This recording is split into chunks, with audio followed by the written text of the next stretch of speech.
Hey guys, Mr. Amari here again with another tutorial. Much like with the drawing tutorial, I'm hoping to do one of these music tutorials once a week.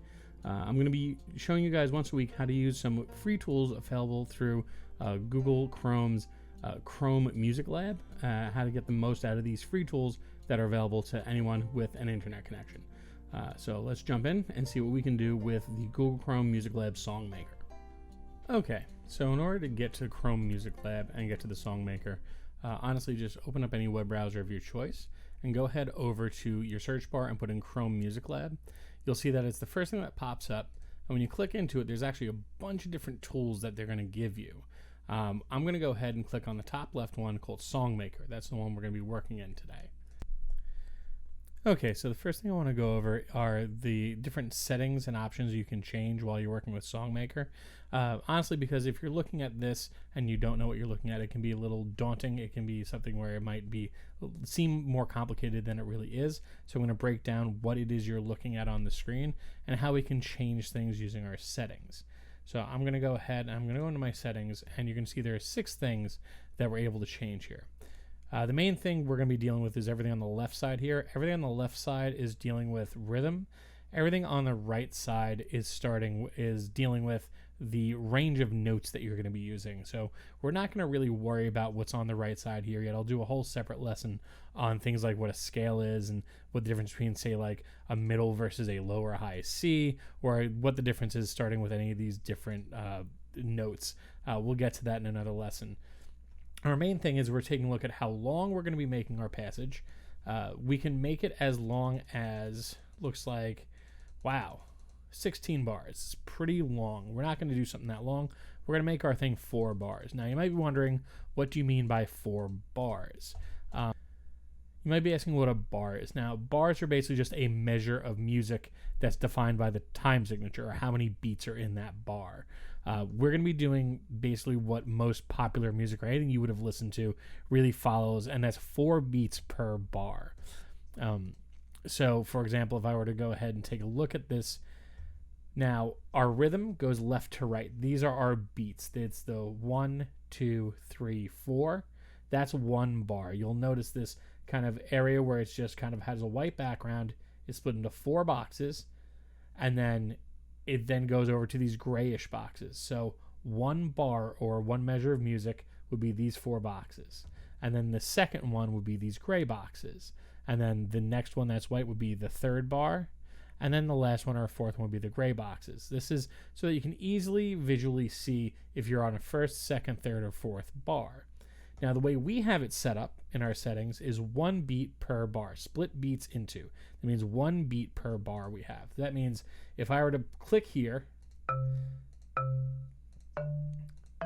this would move at 1 beat per box. So if I were to hit start, it'd be 1, 2, 3, 4, 1, 2, 3, 4, 1, 2, 3, 4. It's very simple, very basic, and you can make some music doing this. What you can do, though, if you want it to be a little more complex, or if you want to have a little more rhythm to go to it, you can split your beats. Instead of just being 1, 2, 3, 4, I can up that number to 2. And now you'll notice that our thin blue line here has 2 boxes instead of 1 before it. So that means I have not just 1, 2, 3, 4. I have 1 and 2 and 3 and 4 and. So you're able to fit twice as many notes per bar of music. So instead of 1, 2, 3, 4, notice I was able to get 1 and 2 and 3 and 4 and. It just, it gives you more options here. So we're going to leave it at 2. That is about as complicated as we need to make it. And again, we're going to leave everything else that's on the right side here. Now, again, left to right is the time. When I hit play, you'll notice that it starts going left to right, and play is whatever's in the boxes. Now, as far as what's in the boxes, from bottom to top are your notes. You have your 7 notes, and then you have it repeat again going up to the top. I'm not going to really get into this in this lesson. That's a whole nother lesson for another time. I will put up on the screen here the notes for each box that I'm using here in case you are musically inclined and would like to know what notes I'm playing. I'll put what each box is right here. You'll notice, though, that we have are boxes, and then a thick blue line in the middle, and then the boxes again. This is where the notes repeat. So if I'm starting on a C note here, it goes all the way up and goes to the next octave C note here. Again, if you don't know things like C note or octave, that's fine. We'll have a separate lesson on that.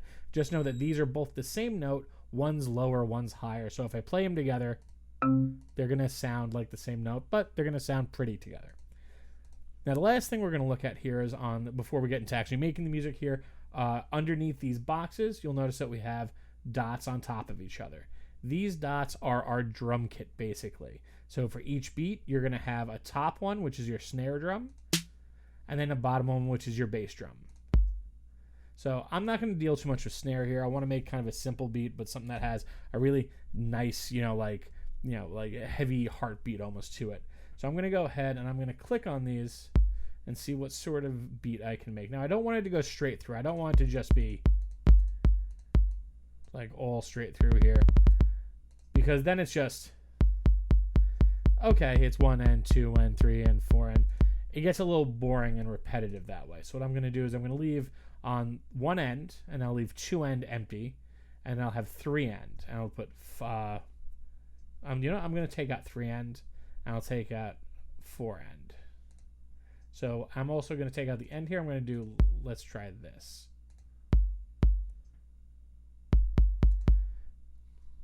I like that dun dun dun dun. So we're going to take that out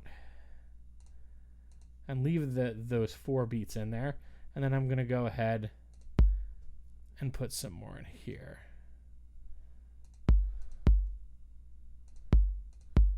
So let's see what this sounds like.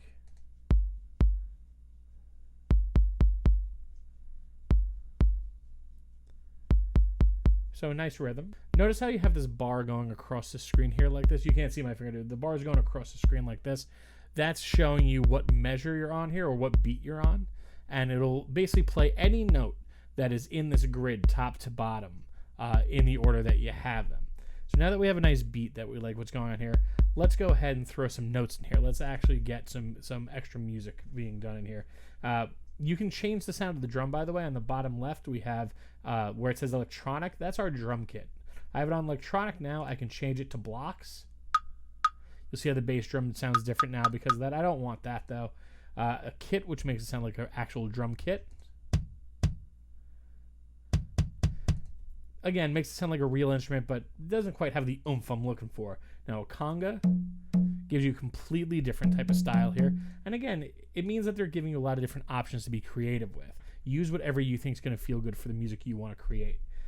Same thing with our instruments here. So now I'm going to go, I don't want to really step on these first beats here, right? So what I'm going to do is I'm going to go into this blank area. I'm going to fill in, let's go with a high C here, where I want to go. I'm just going to throw that note there. And then, let's do just a little run. So that could work. I kind of like the run of that. It's simple, but it's pleasing to the ear, right? So I'm going to go ahead and see how that sounds.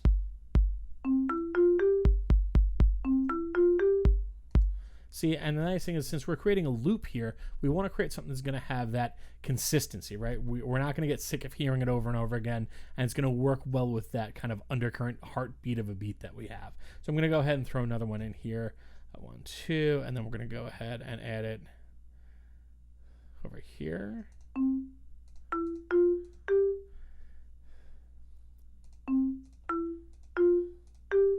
So let's see.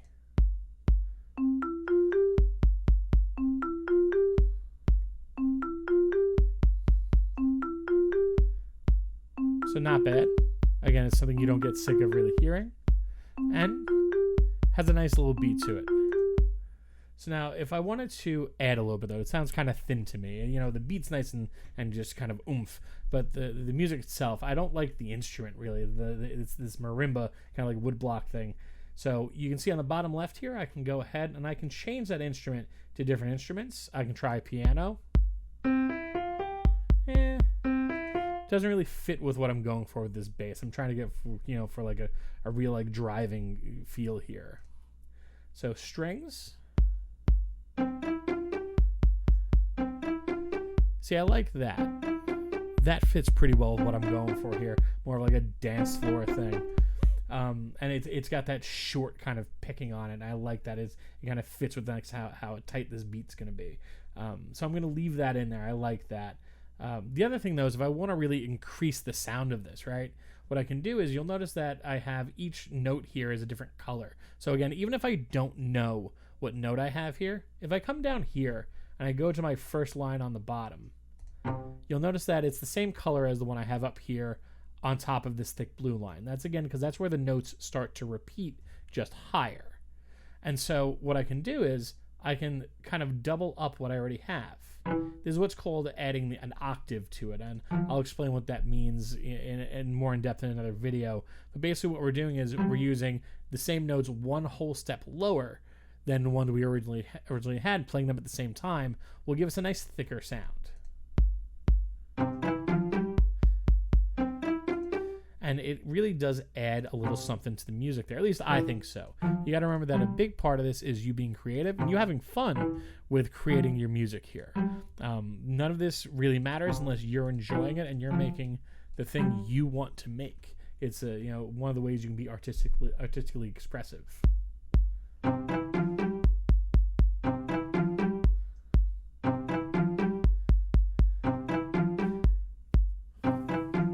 And so now you have yourself a nice beat with a nice little kind of melody line going throughout it, and you have the start of an actual song here. And from there, really, it's up to you how you can like expand on this. You can always go into your settings and add more bars to it. You can, instead of having 4 bars, make it 16 bars. What does the next 4 bars sound like? Does it sound the same? Do you switch up the beat? Do you add another melody line to it? Really, the sky becomes the limit there once you become familiar with these tools. And again, without knowing anything about music itself, you can just come in here and start putting some notes in, putting some beats in, and getting something that you really enjoy. And honestly, like, this sounds pretty good, but what if I wanted to make this a little more driving? I wanted to make this a little more, like, again, more oomph to it. On the bottom in the middle here, you'll notice we have a tempo slider. The tempo is how fast it's going, how many beats per minute there are. Right now it's set to 120, which is slightly above medium. What I want to do is let's push that sucker to about 165. Let's see what this sounds like with that much more speed to it.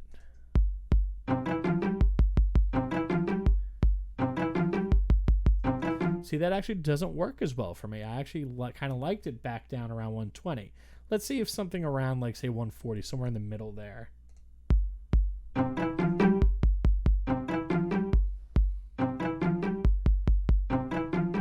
See, I'm liking that a little better. And again, you can just adjust some sliders, add things, take things out, so it fits your taste and it starts sounding good to you. Now, the best part is, let's say you've made a song here, you like how it sounds, and you want to share it with someone. All you have to do is go to the bottom right corner over here where it says save.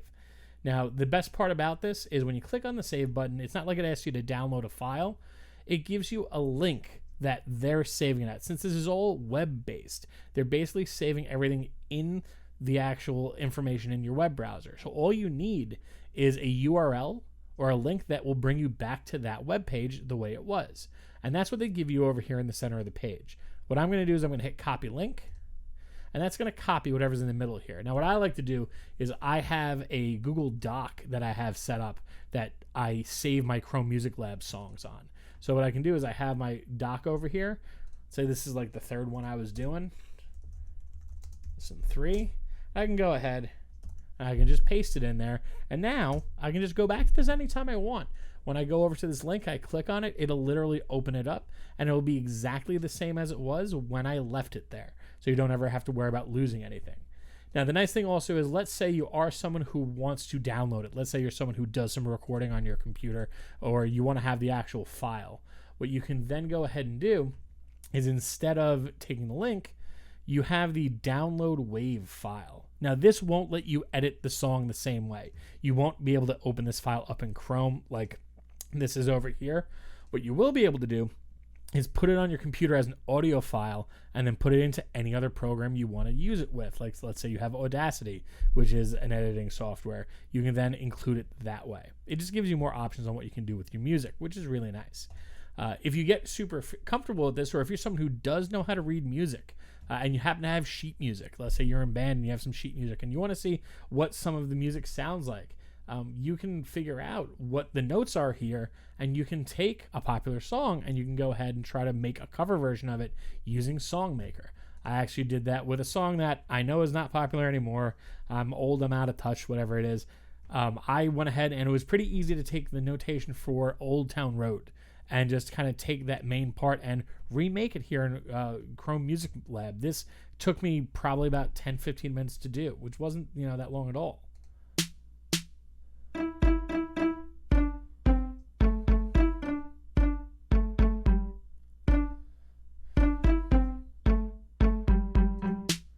So you can get super creative with this. You can play around with this a lot and have a lot of fun things to do. As always, if this was put up as part of MilDev's summer program, absolutely your Google Classroom, if this is attached to Google Classroom that way, go ahead and share some of the music you've made. Put some of the links to the music you've made up there for others to remix or to play around with, or just put the music file up and have others listen to it. It's something where you can take your link and then send it to someone, and they can add on to it, and then they can create a new link from that and send it back to you. There's a lot you can do collaboratively with this. So I'm hoping that you guys have a lot of fun with this and you find a lot of use for this. Let me know in the comments below or through the Google Classroom if there's anything you'd like to see more with this, or if there's anything in specific you'd like me to cover with this tool. As always, guys, I want to thank you for joining me, and I look forward to doing another one of these again with you next week.